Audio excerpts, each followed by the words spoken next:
ขอแค่มองนี้เจ้าหาเงินได้แค่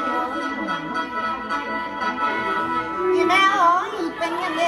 สั่งดีสิใครได้เนื้อบ่สบายละ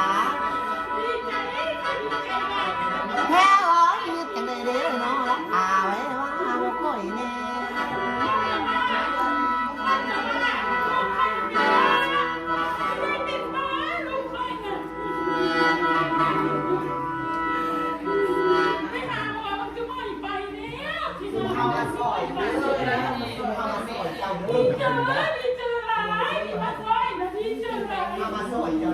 ดีใจดีใจพุทธเอาสักก้อนพุทธเอาสักก้อน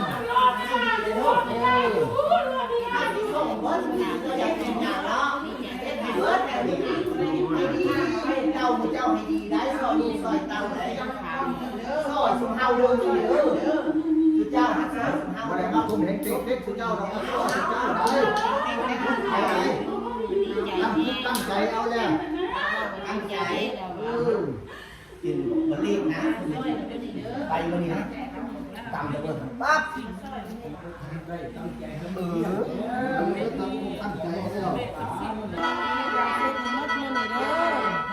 พี่พ่อมาแล้วพันจะดีแม่นำสาพ่อมาแล้วแม่โอ้ยยังบ่มีโตยาหาได้ล่ะเรื่องบ่มาแต่ซื้อเรื่องบ่เพื่อนอ๋อใส่เจ้าอย่าตัวเด้อตกกาเดินหาแต่คนคนเด้ออีแม่อ๋อนี่จบจังเจ้างามจังเจ้าคือสิปล่อยดาบ่เป็นหมอ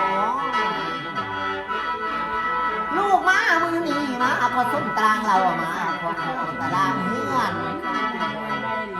เฮ้โอ้ยมาแต่เสด็จเจ้าไว้ว่าบอกไว้เนี่ย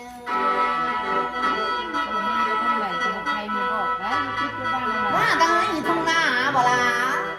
มาดังทุ่งกวางนานี่นามีเลยจะลายบอลท่านนาเนื้อเพิ่นถ้าได้นาใจเพิ่นกันนี้ยืนเวลายืนมันสังขีแม่นั้นเทียนอีพ่อมาติดคุณน้ำบอกกสารามีว่ามาติดคุณน้ำบอกกสาราอ้าวยืนมันสังขีมันอยากวางดูแม่เอ้ยอยู่เสด็จมามึงนี่โอ้ยอย่างนี้นึกป้าเจ้ากาปัญญาเจ้ากาวลายเลี้ยงแล้ว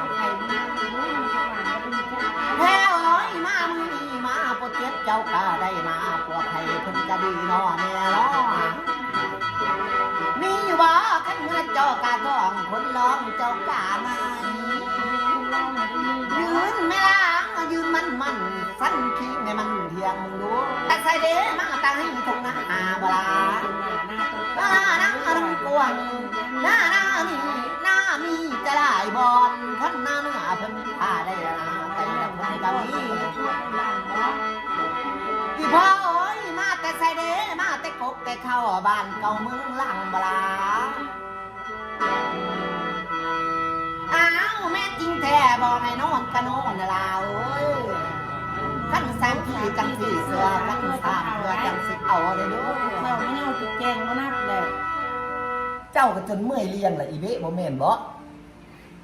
เจ้าจนเมื่อยเลี้ยงละบ่นี่บ่เมื่อยเลี้ยงแล้วมันมีอันดึงไว้อยู่เบ้เอ้ยสิเจ้าจนเมื่อยเฮ็ดสิเจ้าจนเมื่อยไปสิเจ้าจนเมื่อยล่ะมี3อย่างเบ้เอ้ยอันนี้ฮะพ่อแม่ปู่ย่าตายายจะสุดยอดข้างัวขายควายลงไทยแล้วก็เป็นในห้อยคนหนึ่งบริยานไถเก่งมากแล้วก็มายืนยามถามข้าว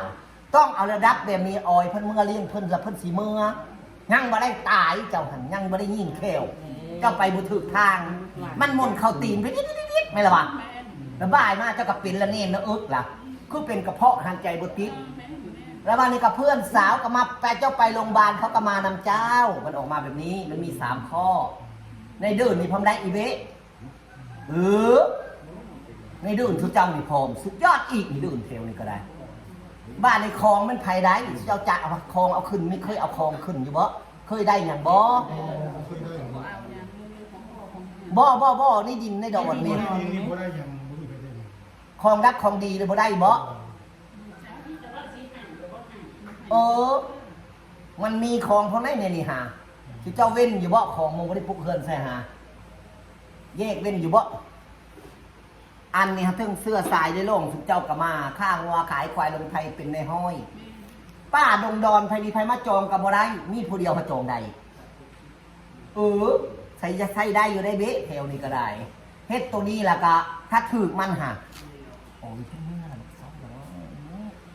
โอ้ยเขาน่ะมันก็ติเขากูตัว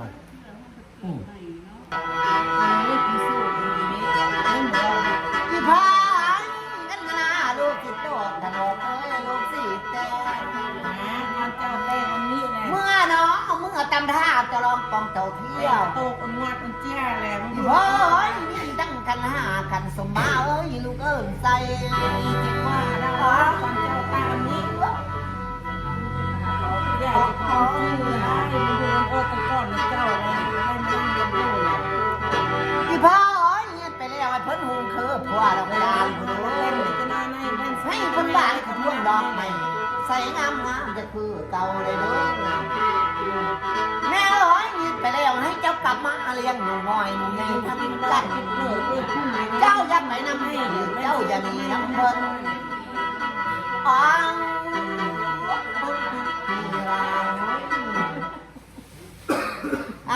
เฮ็ดไปแล้วความเล่นขึ้นมือเขาท่านก็เป็นของแทนยาสีพ่อใจน้องเขาถึงเมื่อตอนลานประสานเมื่อตอนนี้กันน้องท่านเขาถือขอนำได้ง่ายเลยดู